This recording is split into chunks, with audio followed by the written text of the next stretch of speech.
What is up, MMA True Believers? I am Jason BURGOS for Sherdog.com, and today I am joined by one of the premier stars of One Championship.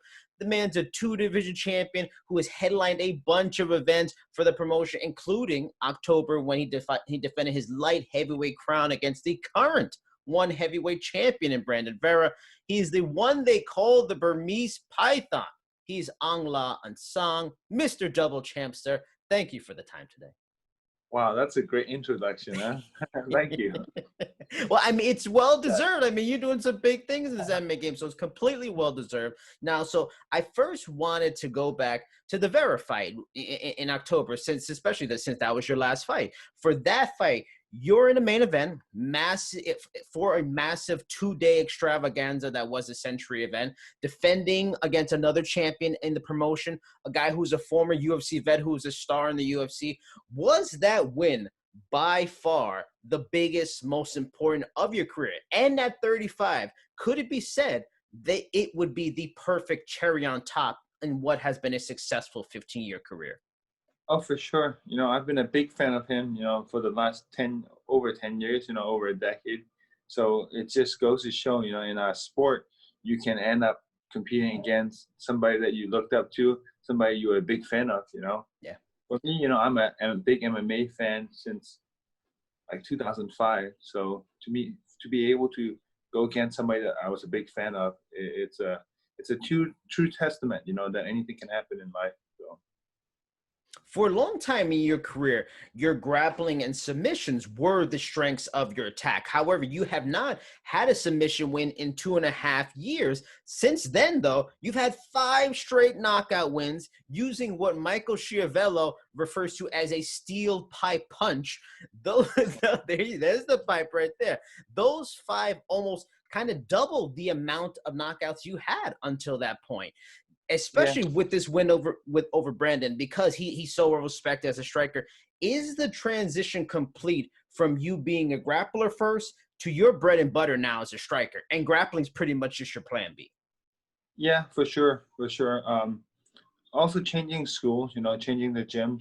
Now I work with Henry Hu, who's exceptional. I can always punch and kick, that's a Burmese thing, that's like, it's in our blood. I'm serious, like every Burmese, kid knows how to punch and how to throw kicks, knows how to knee, knows how to throw elbows, headbutt people, so like it's a transition that I should have done, a while ago, but I'm in the right place. I'm working with Henry Hu, daily, and so my striking's gonna get better. And I'm, also working with, Tyrone Spong. It's like, who's next level? So you're going to see a lot more, on the feet striking, fights. And I'm working a lot with my wrestling coaches as well, Greg Jones and Kamaru Barzini. So my style is going to be more something that the fans like to watch. It's going to be more dynamic, more on your feet. And that's what I as an MMA fan myself, that's what I try to do. And I think you've already delivered on that. You've built the reputation. If there's an Aung La Nsang fight going on, everybody's got to watch that fight. It's going to be, fight of the year kind of stuff all the time. You really have reached the top of one and maintained your spot. You're a 2-division champion, like I mentioned, beat the heavyweight champion. Like I mentioned, you just turned 35. Happy belated birthday to you. Been in the sport, long time, 15 years as a pro. How do you maintain that fire and find the next mountain to climb? Because it would be completely human to feel satisfied and right now and not have as much drive. You've achieved so many goals. What would you say are a few of the key goals you have in your mind right now that pushes you to get the hell out of bed and go train like you do all the time still? Just being surrounded by great martial artists. When I mentioned Tyrone Spong, it's like, that's next level striking. Yep. When I mentioned Greg Jones, it's like next level wrestling, things that I as a mixed martial artist haven't mastered yet, so I'm just learning and I'm just enjoying every moment, of these training sessions and trying to get better and better every day. I think to answer your question is to become a better version of myself, to be a better athlete, to be a better martial artist, just to be a better version of myself is what gets me up every morning, Are there any like particular career goals left? Like, you know, you want to main event in the on a US one card, or you want to be a 3-division champion and heavyweight is your goal, or there's somebody specifically you like to fight. Are there any like specific career things that you still have left to achieve in a career where you've achieved a lot already? I want to be dominant. I want to be, you know, I want to go on a long streak of dominance. I want all those contenders lined up, you know, and be the best version of myself, you know, like that's a career goal. I haven't, everything that I've done is almost like a fluke, you know, almost like a fluke. People can say, oh, you know, he got lucky. I don't want that. I want to show dominance, you know, in everything that, you know, in the striking department, making sure that I look bulletproof on my takedown defense, you know, to be more, to become the best version of myself and to entertain the fans. So. The plan was for you to face Vitaly Bigdash in April. It would have been like a rubber match of your bouts that you guys had in 2017. Obviously, as a former middleweight champion, he has that name value for a title fight, but he's only fought twice since fighting you in June of 2017, and he split those 2 fights he's had. So recent like relevancy would, you know, kind of hurt a case for some people in terms of him getting a shot against someone of your caliber. Going back to like the motivation idea, stuff like that, is part of the interest in this particular fight because of that past, because he has beaten you? You know, is that what is, does that get you up more than say other opponents? Oh, for sure. I'm like I wouldn't be lying if I said, you know, I'm not worried about him at all. It's a walk in the break. No, he's a tough guy. Stylistically, he's a bad matchup for me. You know, stylistically, he's a bad matchup for me. But you know what? I've improved my game since we last met. Yes. And I want to show that, and I want to prove that, you know, and that's what gets me excited, you know, about this match, you know, because of how stylistically he is, and his skill set stylistically, he's a bad matchup for me, you know. He's got explosive spinning kicks, and he's got, you know, great takedowns as well. So stylistically he's a bad matchup for me, but I want to prove that, you know, I've improved in the last few years, you know. So for me, it's not a big deal. We'll fight, and then I'll fight more contenders after that might be more relevant in people's eyes, you know.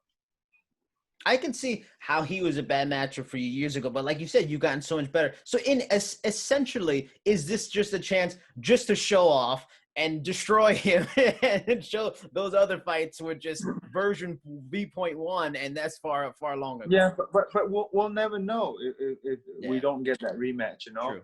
The first one, he beat me up. Like, I got 11 cuts here, 6 stitches here, you know, like 3 stitches here in one fight. You know, I look like a mess.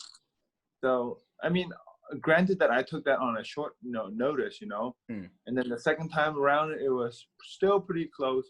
So I want to put the nail in the coffin, you know, and then we can go after other guys, you know, in the division.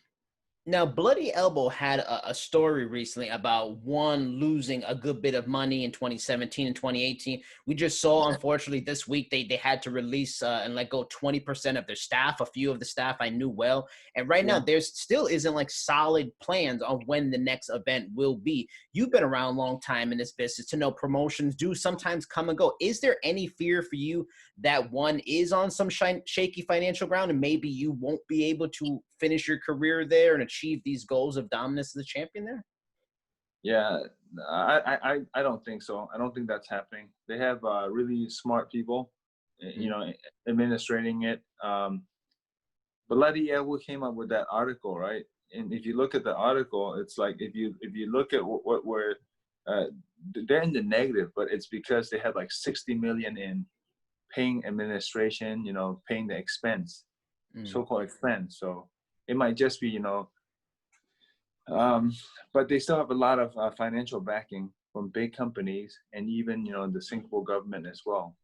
Yeah. So it's not going anywhere. You know? A major story in the sport is the fact that 2 teammates of yours in Gilbert Burns, Kamaru, Usman will be facing each other for the UFC welterweight title next.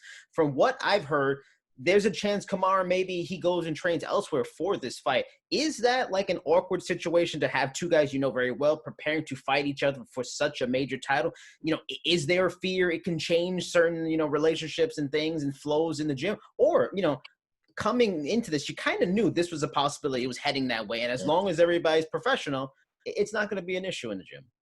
Yeah, I have no comment. You know, I love those two guys. They're a good friend of mine. So, you know, I have no comment, and I hope both of them come out positive, you know, after this. But they're my, you know, teammates, and they're good friends as well. I like both of them a lot. So, yeah. So is it on some level the lack of wanting to comment? Are you feeling a little uncomfortable with it, like seeing two of your friends have to fight each other? No, I don't really care, because if you think about it, you know, in our room there's a bunch of great welterweights. You know. Yeah. I'm telling you, man, there's a lot of good welterweights in our room. You know, Robbie Lawler, Logan Storley, Jason Jackson. I'm telling you, man. I'm telling you right now. Of those names, like a couple of them are going to be champions. You know, it's like, it's insane. And our room is like so good right now for the welterweights. Is it surprising? It is, you know, but I mean, we're obviously doing something right, you know. So, and I hope we continue. I hope the team continues doing, you know, things that are right, you know, and there's no drama to it. Now I'm going to circle back kind of to something you brought up earlier about just being, you know, people from Myanmar knowing how to fight using their head. The promotion World Lethwei Championship is growing very nicely as they build their brand and an industry based off of the Myanmar martial art of Lethwei. As a native son and a sports icon there, would you be interested in working with promotions, you know, so closely linked to the culture of Myanmar, and not to fight for them per se, maybe not now, maybe years down the line, whatever, but more like, but to do commentary and, you know, bring your name and your name value to help them on these UFC Fight Pass broadcasts? Yeah, I would love to. I would love to, you know, just, you know, in the meantime, I gotta really focus on my career, but that's something that's near and dear to my heart. You know, Lethwei is something that's in our blood. And I love what, you know, WLC is doing, and that took a lot of work, you know, for that company to that brand to be able to broadcast in the States, you know, on the UFC Fight Pass. I'm very proud of them, you know, and hopefully, you know, one day I can work with them personally, you know, commentate or whatever they need. So kudos to them for putting on great events as well.